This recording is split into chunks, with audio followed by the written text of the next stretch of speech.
Hi friends, open എജ്യൂയിലേക്ക് എല്ലാവർക്കും സ്വാഗതം. ഇന്ന് നമ്മൾ ഇന്ത്യൻ കോൺസ്റ്റിറ്റ്യൂഷനിൽ ഏറ്റവും ഇമ്പോർട്ടൻ്റ് ആയ ഒരു ഭാഗമാണ് ഡിസ്കസ് ചെയ്യുന്നത്. എപ്പോഴും PSC പരീക്ഷകളിൽ ആവർത്തിച്ച് ചോദിക്കുന്നതും നമ്മൾ എത്ര തന്നെ ആവർത്തിച്ച് പഠിച്ചാലും തെറ്റിപ്പോകാൻ സാധ്യതയുള്ളതുമായ ഒരു ടോപ്പിക്കാണ് ഇന്ത്യൻ ഭരണഘടന മറ്റു രാജ്യങ്ങളിൽ നിന്നും കടമെടുത്ത ആശയങ്ങൾ, അല്ലെങ്കിൽ borrowed features of Indian constitution എന്ന ടോപ്പിക്ക്. ഈ ടോപ്പിക്ക് വളരെ ലളിതമായി എങ്ങനെ പഠിച്ചെടുക്കാമെന്ന് നോക്കാം. ലോകത്തിലെ വിവിധ രാജ്യങ്ങളുടെ ഭരണഘടനയിൽ നിന്നും ക്രിയാത്മകമായ ആശയങ്ങൾ കൂട്ടിച്ചേർത്താണ് ഇന്ത്യൻ ഭരണഘടന തയ്യാറാക്കിയിരിക്കുന്നത്. അതിനാൽ ഇന്ത്യൻ ഭരണഘടനയെ കടം കൊണ്ട ഭരണഘടന അല്ലെങ്കിൽ ബോറോഡ് കോൺസ്റ്റിറ്റ്യൂഷൻ എന്നറിയപ്പെടുന്നു. ആദ്യമായി ഇന്ത്യൻ ഭരണഘടന ബ്രിട്ടനിൽ നിന്ന് അല്ലെങ്കിൽ ബ്രിട്ടീഷ് കോൺസ്റ്റിറ്റ്യൂഷനിൽ നിന്ന് കടമെടുത്ത ആശയങ്ങൾ എന്തൊക്കെയാണെന്ന് നോക്കാം. ഇത് ലളിതമായി പഠിക്കാൻ ബ്രിട്ടൻ എന്ന രാജ്യത്തിൻ്റെ എല്ലാവർക്കും അറിയാവുന്ന പ്രത്യേകതകൾ എന്തൊക്കെയാണെന്ന് നമുക്ക് ആദ്യം നോക്കാം. ബ്രിട്ടൻ ഏകപൗരത്വവും നിയമവാഴ്ചയുമുള്ള ഒരു രാഷ്ട്രമാണ്. നിയമവാഴ്ച, റൂൾ ഓഫ് ലോ, ഇത് നിലനിൽക്കണമെങ്കിൽ നിയമസമത്വം ഉണ്ടാകണം. That is equality before law ഉണ്ടാകണം. നിയമസമത്വം നിലനിൽക്കണമെങ്കിൽ നല്ലൊരു നിയമനിർമ്മാണം തന്നെ ഉണ്ടാവണം. ലോ മേക്കിംഗ് അല്ലെങ്കിൽ ലെജിസ്ലേഷനാണ് നിയമനിർമ്മാണം. നിയമനിർമ്മാണം നടത്താൻ അതുമായി ബന്ധപ്പെട്ട ആൾക്കാരെ തിരഞ്ഞെടുക്കണം. അപ്പോൾ തിരഞ്ഞെടുപ്പ് സമ്പ്രദായം, സിസ്റ്റം ഓഫ് എലക്ഷൻ ആ രാജ്യത്ത് വേണം. തിരഞ്ഞെടുപ്പിലൂടെ വരുന്ന ഗവൺമെൻറ് ഒരു പാർലമെൻ്ററി ഫോം ഓഫ് ഗവൺമെൻറ് ആണ്. അപ്പോൾ ബ്രിട്ടനിൽ നിലനിൽക്കുന്നത് ഒരു പാർലമെൻ്ററി ഫോം ഓഫ് ഗവൺമെൻറ് ആണ്. ബ്രിട്ടനിലെ ഗവൺമെൻറ് ദ്വിമണ്ഡല സമ്പ്രദായം, bicameral legislature system follow ചെയ്യുന്ന ഒരു ഗവൺമെൻറ് ആണ്. അതായത് കൂടുതൽ അധികാരങ്ങൾ പാർലമെൻറ്റിൻ്റെ അധോസഭയായ ലോകസഭയ്ക്ക് നൽകിയിരിക്കുന്നു. ലോവർ ഹൗസ് മോർ പവർഫുൾ എന്ന ആശയം. ഈ ലോവർ ഹൗസിലെ അധ്യക്ഷന് സ്പീക്കർ എന്ന പദവി നൽകിയിരിക്കുന്നു. ആ സഭയിലെ നടപടികൾക്കും സഭാ അംഗങ്ങൾക്കും വിശിഷ്ട അധികാരങ്ങളും പരിരക്ഷയുമാണ് നൽകിയിരിക്കുന്നത്. അതായത് പ്രിവിലേജസ് ഓഫ് ദ ഹൗസ് എന്നറിയപ്പെടുന്നു. ഈ സഭയിലുള്ള അംഗങ്ങൾ കമ്മിറ്റി സമ്പ്രദായം വഴി കമ്മിറ്റികൾ കൂടാറുണ്ട്. അതുപോലെ ക്യാബിനറ്റ് സമ്പ്രദായം വഴി ക്യാബിനറ്റും കൂടാറുണ്ട്. ഈ സഭയിലെ അംഗങ്ങളെല്ലാം ക്യാപ്റ്റൻ പദവി നൽകിയിരിക്കുന്നത് പ്രൈം മിനിസ്റ്ററിനാണ്. അപ്പോൾ അവരുടെ ക്യാപ്റ്റൻ അറിയപ്പെടുന്നത് പ്രൈം മിനിസ്റ്റർ എന്നാണ്. ഈ lower house of the people എന്ന സഭയിൽ നടക്കുന്ന എല്ലാ കാര്യങ്ങൾക്കും അതിലുള്ള അംഗങ്ങൾക്ക് കൂട്ടുത്തരവാദിത്തമാണ് ഉള്ളത്. അതായത് കളക്റ്റീവ് റെസ്പോൺസിബിലിറ്റിയാണ് ഉള്ളത്. ബ്രിട്ടനിൽ ഭരണം നടത്തുന്നത് പ്രധാനമന്ത്രി തന്നെയാണ്. എന്നാൽ അവിടെ രാജ്യത്തിൻ്റെ ഹെഡായി നിലനിൽക്കുന്നത് ക്യൂൻ പദവിയാണ്. അവർക്ക് നൽകിയിരിക്കുന്നത് നോമിനൽ പവേഴ്സാണ്. അതായത് രാഷ്ട്രത്തലവനായ പ്രസിഡന്റിന് നാമമാത്രമായ അധികാരം എന്ന വ്യവസ്ഥ. അതുപോലെ അടുത്തൊരാശയമാണ് റിട്ട് വ്യവസ്ഥകൾ. റിട്ട് ബ്രിട്ടൻ എന്ന് 2 പ്രാവശ്യം പറഞ്ഞാൽ അത് നമുക്ക് ഓർത്തിരിക്കാൻ കഴിയും. അതുപോലെ ഈ സഭയുടെ വരവ് ചിലവ് കണക്കുകൾ നോക്കാൻ അവിടെ ഒരു ഓഡിറ്റർ ജനറൽ ഉണ്ട്. അദ്ദേഹത്തിൻ്റെ പേരാണ് കംട്രോളർ ആൻഡ് ഓഡിറ്റർ ജനറൽ. ഈ സഭ നടത്തുന്ന സിവിൽ സർവീസുകൾക്ക് നല്ലൊരു സ്ട്രക്ചറുണ്ട്. അതായത് സ്ട്രക്ചർ ഓഫ് സിവിൽ സർവീസ് എന്ന ആശയം നമുക്ക് ബ്രിട്ടനിൽ നിന്ന് ലഭിക്കുന്നു. അപ്പോൾ ഈ പറഞ്ഞ കാര്യങ്ങളെല്ലാം ഒരു സീക്വൻസ് ആയിട്ട് ഓർത്തു വെച്ചാൽ ഇന്ത്യൻ ഭരണഘടന ബ്രിട്ടൻ എന്ന രാജ്യത്തിൽ നിന്നും കടമെടുത്ത ആശയങ്ങൾ എന്തൊക്കെയെന്ന് നമുക്ക് വളരെ ഈസി ആയിട്ട് ഓർത്തു വയ്ക്കാം. അപ്പോൾ ആ ആശയങ്ങൾ എന്തൊക്കെയാണെന്ന് നമുക്ക് ഒന്നുകൂടെ നോക്കാം. സിംഗിൾ സിറ്റിസൺഷിപ്പ്, ഏക പൗരത്വം, റൂൾ ഓഫ് ലോ, നിയമവാഴ്ച, ഇക്വാളിറ്റി ബിഫോർ ലോ, നിയമസമത്വം, ലോ മേക്കിംഗ് ഓർ ലെജിസ്ലേഷൻ, നിയമനിർമ്മാണം, സിസ്റ്റം ഓഫ് എലക്ഷൻ, തിരഞ്ഞെടുപ്പ് സമ്പ്രദായം, parliamentary form of government, bicameral legislature system, lower house more powerful, speaker എന്ന പദവി, privileges of the house, committee സമ്പ്രദായം, cabinet സമ്പ്രദായം, prime minister എന്ന പദവി, കളക്റ്റീവ് റെസ്പോൺസിബിലിറ്റി, രാഷ്ട്രത്തലവന് നാമമാത്രമായ അധികാരം വ്യവസ്ഥ ചെയ്യുന്ന സമ്പ്രദായം, അതായത് nominal powers of the president. Writ വ്യവസ്ഥകൾ, റിട്ട് ബ്രിട്ടൻ എന്ന് ഞാൻ 2 പ്രാവശ്യം പറഞ്ഞു. ഓപ്ഷനിൽ UK ആണുള്ളതെങ്കിൽ നമ്മൾ UK തന്നെ സെലക്ട് ചെയ്യണം. കാരണം ബ്രിട്ടനും UKയും ഒന്ന് തന്നെയാണ്. അടുത്തത് CAG, comptroller and auditor general. അടുത്തത് സ്ട്രക്ചർ ഓഫ് സിവിൽ സർവീസ് എന്ന ആശയവും. ഇത്രയും ഫീച്ചേഴ്സാണ് ഇന്ത്യൻ കോൺസ്റ്റിറ്റ്യൂഷൻ ബ്രിട്ടീഷ് കോൺസ്റ്റിറ്റ്യൂഷനിൽ നിന്നും അഡോപ്റ്റ് ചെയ്തിട്ടുള്ളത്.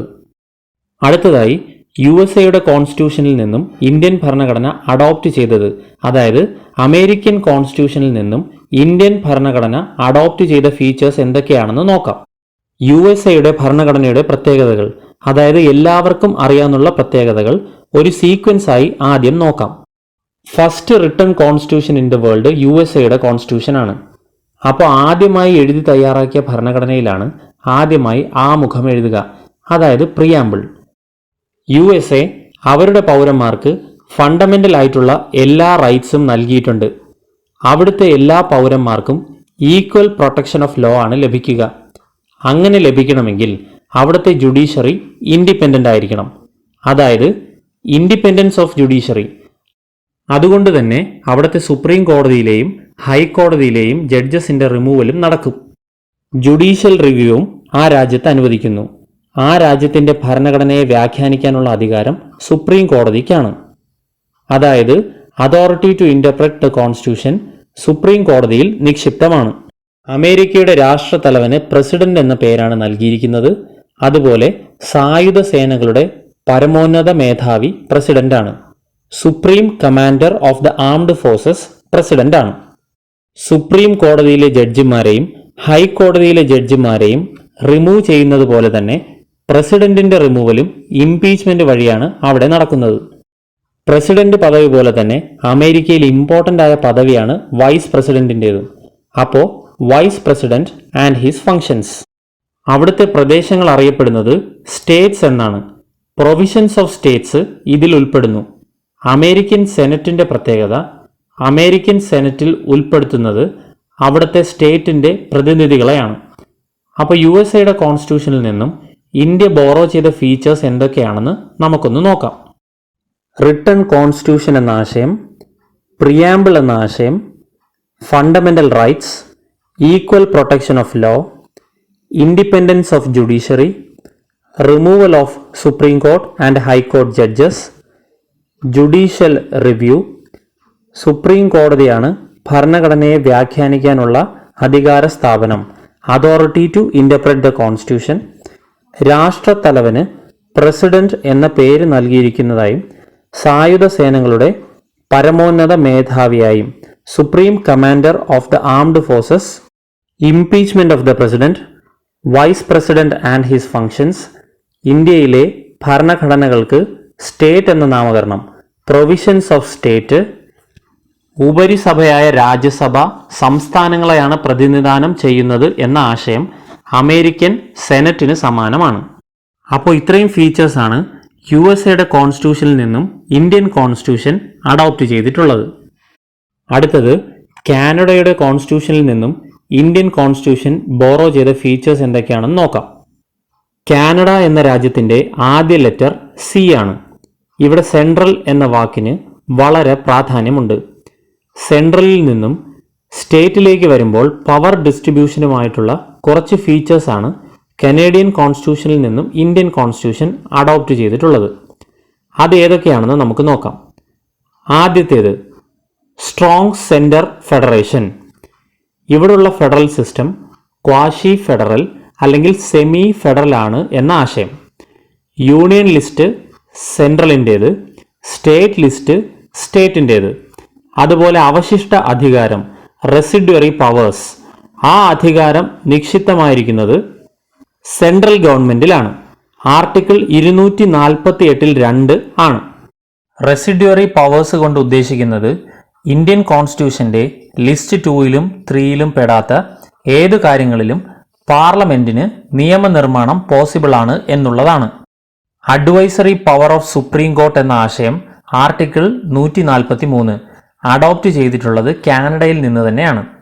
അപ്പോയിൻമെന്റ് of the governor by the central എന്നുള്ള ആശയവും കാനഡയിൽ നിന്നാണ് ബോറോ ചെയ്തിട്ടുള്ളത്. കാനഡയിൽ നിന്ന് ബോറോ ചെയ്ത ഫീച്ചേഴ്സ് നമുക്ക് ഒന്നുകൂടെ നോക്കാം. സ്ട്രോങ് സെൻറ്റർ ഫെഡറേഷൻ എന്ന ആശയം, quasi federal or semi federal എന്ന ആശയം, union list, state list, residuary powers, advisory power of supreme court, അപ്പോയിൻമെന്റ് of governor by the central എന്നിവയാണ്. അടുത്തത് അയർലൻഡിന്റെ കോൺസ്റ്റിറ്റ്യൂഷനിൽ നിന്നും ഇന്ത്യൻ ഭരണഘടന ബോറോ ചെയ്ത ഫീച്ചേഴ്സ് എന്തൊക്കെയാണെന്ന് നോക്കാം. അയർലൻഡ് എന്ന് എഴുതുമ്പോൾ രണ്ടാമത്തെ മൂന്നാമത്തെ ലെറ്റേഴ്സായ RE ആൻഡ് അവസാനത്തെ ലെറ്ററായ D എന്നീ 3 ലെറ്റേഴ്സ് ഉപയോഗിച്ച് നമുക്ക് ഇത് ഓർത്തിരിക്കാവുന്നതാണ്. D റെപ്രസെൻ്റ് ചെയ്യുന്നത് ഡയറക്റ്റീവ് പ്രിൻസിപ്പിൾസ് ഓഫ് സ്റ്റേറ്റ് പോളിസിയാണ്. R റെപ്രസെൻ്റ് ചെയ്യുന്നത് രാജ്യസഭയാണ്, അതായത് nomination of members to the Rajya Sabha by the president എന്ന ആശയം. E റെപ്രസെൻ്റ് ചെയ്യുന്നത് എലക്ഷൻ ഓഫ് ദ പ്രസിഡന്റ്. അപ്പോൾ ആ 3 ഫീച്ചേഴ്സ് ഏതൊക്കെയാണ്? Directive principles of state policy, nomination of members to Rajya Sabha, president election എന്നിവയാണ്. ലോകത്തിൽ ആദ്യമായി നിർദ്ദേശക തത്വങ്ങൾ ഭരണഘടനയിൽ ഉൾപ്പെടുത്തിയത് സ്പെയിനാണ്. സ്പെയിനിൽ നിന്നാണ് അയർലൻഡ് ഈ ആശയം കടമെടുത്തിട്ടുള്ളത്. അടുത്തത് ഫ്രാൻസിൽ നിന്ന് ഇന്ത്യൻ ഭരണഘടന കടമെടുത്ത ഫീച്ചേഴ്സ് ഏതൊക്കെയാണെന്ന് നോക്കാം. ഇത് ഓർക്കാൻ ഫ്രാൻസിൻ്റെ ആദ്യത്തെ 2 ലെറ്റേഴ്സ് ഓർത്താൽ മതിയാവും, Fഉം Rഉം. F സൂചിപ്പിക്കുന്നത് ഫ്രറ്റേണിറ്റിയാണ്. ഫ്രറ്റേണിറ്റിയുടെ കൂടെ വരുന്നതാണ് ലിബർട്ടിയും ഇക്വാളിറ്റിയും. അപ്പോൾ ലിബർട്ടി, ഇക്വാളിറ്റി ആൻഡ് ഫ്രറ്റേണിറ്റി എന്ന ആശയം ഫ്രാൻസിൽ നിന്നാണ് കടമെടുത്തത്. അതുപോലെ അടുത്ത ലെറ്ററാണ് R. റിപ്പബ്ലിക് എന്ന ആശയവും ഫ്രാൻസിൽ നിന്നാണ് കടമെടുത്തിട്ടുള്ളത്. ഫ്രാൻസിൽ നിന്നും കടമെടുത്ത ആശയങ്ങളാണ് liberty, equality and fraternity. Republic എന്ന ആശയവും ഫ്രാൻസിൽ നിന്നാണ് കടമെടുത്തിട്ടുള്ളത്. അടുത്തത് സൗത്ത് ആഫ്രിക്കയിൽ നിന്നും ഇന്ത്യൻ കോൺസ്റ്റിറ്റ്യൂഷൻ ബോറോ ചെയ്ത ഫീച്ചേഴ്സ് ഏതൊക്കെയെന്ന് നോക്കാം. ഈ ഫീച്ചേഴ്സ് ഓർത്തിരിക്കാൻ വേണ്ടി നമ്മുടെ രാഷ്ട്രപിതാവായ ഗാന്ധിജിയെ പറ്റി ഓർത്താൽ മതിയാവും. ഗാന്ധിജി അദ്ദേഹത്തിൻ്റെ പ്രവർത്തന മണ്ഡലമായി ആദ്യം തിരഞ്ഞെടുത്തത് സൗത്ത് ആഫ്രിക്കയാണ്. അവിടെയുള്ള ഭരണഘടനയിൽ മാറ്റങ്ങൾ വരുത്താൻ അദ്ദേഹം ശ്രമിച്ചു. എന്ത് മാറ്റങ്ങളാണ് വരുത്താൻ ശ്രമിച്ചത്? അവിടെയുള്ള പ്രപ്പോർഷണൽ ആയിട്ടുള്ള റെപ്രസെൻറ്റേഷൻ മാറ്റാനാണ് അദ്ദേഹം ശ്രമിച്ചതെന്ന് ഓർത്താൽ മതി. അതായത് സൗത്ത് ആഫ്രിക്കയിൽ നിന്നും നമ്മൾ ബോറോ ചെയ്ത ഫീച്ചേഴ്സാണ് കോൺസ്റ്റിറ്റ്യൂഷണൽ അമെൻമെൻറ്റും proportional representation to the upper ഹൗസും എന്ന ആശയവും. അടുത്തതായി ഓസ്ട്രേലിയൻ കോൺസ്റ്റിറ്റ്യൂഷനിൽ നിന്നും നമ്മൾ ബോറോ ചെയ്ത ഫീച്ചേഴ്സ് എന്തൊക്കെയാണെന്ന് നോക്കാം. സെൻട്രലിലും സ്റ്റേറ്റിലും സംയുക്തമായി വരുന്ന ആശയങ്ങളാണ് നമ്മൾ കൂടുതലും ഓസ്ട്രേലിയയിൽ നിന്നും കടമെടുത്തിട്ടുള്ളത്. അതായത് പാർലമെൻറ്റിൻ്റെ സംയുക്ത സമ്മേളനം എന്ന ആശയം, കൺകറന്റ് ലിസ്റ്റ് എന്ന ആശയം, ഇന്റർ സ്റ്റേറ്റ് ഫ്രീ ട്രേഡ് എന്നിവ. അപ്പോൾ ഓസ്ട്രേലിയയിൽ നിന്ന് നമ്മൾ ബോറോ ചെയ്ത ഫീച്ചേഴ്സാണ് joint sitting of the parliament, concurrent list, inter state free trade എന്നിവ. അടുത്തതായി ജർമ്മനിയിൽ നിന്നും ഇന്ത്യൻ കോൺസ്റ്റിറ്റ്യൂഷൻ ബോറോ ചെയ്ത ഫീച്ചേഴ്സ് എന്താണെന്ന് നോക്കാം. ജർമ്മൻ കോൺസ്റ്റിറ്റ്യൂഷൻ അറിയപ്പെടുന്നത് വെയ്മർ കോൺസ്റ്റിറ്റ്യൂഷൻ എന്നാണ്. ജർമ്മനിയിലെ ഒരു ഫേമസ് ഡിക്റ്റേറ്റർ ആയിരുന്നു ഹിറ്റ്ലർ. അദ്ദേഹം എന്താണ് ചെയ്തത്? ഒരു എമർജൻസി സിറ്റുവേഷൻ വന്നപ്പോൾ അവിടുത്തെ സിറ്റിസൺസിന്റെ ഫണ്ടമെന്റൽ റൈറ്റ്സ് ക്യാൻസൽ ചെയ്തു. അപ്പോൾ ജർമ്മനിയിൽ നിന്ന് ഇന്ത്യൻ കോൺസ്റ്റിറ്റ്യൂഷൻ ബോറോ ചെയ്ത ഫീച്ചറാണ് fundamental rights can be suspended by the president during the period of emergency എന്ന ആശയം. അടുത്തത് USSR. ഇപ്പോഴത്തെ റഷ്യയിൽ നിന്നും നമ്മൾ ബോറോ ചെയ്ത ഫീച്ചേഴ്സ് എന്തൊക്കെയാണെന്ന് നോക്കാം. അത് എളുപ്പത്തിൽ ഓർത്തിരിക്കാൻ റഷ്യ ഇന്ത്യയുടെ ഫ്രണ്ട് ആണെന്ന് ഓർത്താൽ മതിയാവും. അപ്പോൾ ഫ്രണ്ട്സ് ആകുമ്പോൾ നമുക്ക് അവരോട് കുറച്ച് ഡ്യൂട്ടീസ് ഉണ്ടാകും. അതുപോലെ രണ്ടുപേരും ചേർന്ന് അടുത്ത 5 വർഷത്തേക്ക് എന്ത് ചെയ്യാമെന്ന് പ്ലാനിങ്ങും ചെയ്യാറുണ്ട്. അതുപോലെ സുഹൃത്തുക്കൾക്കിടയിൽ സോഷ്യലും എക്കണോമിക്കലും പൊളിറ്റിക്കലുമായ ഒരു ജസ്റ്റിസും നിലനിൽക്കാറുണ്ട്.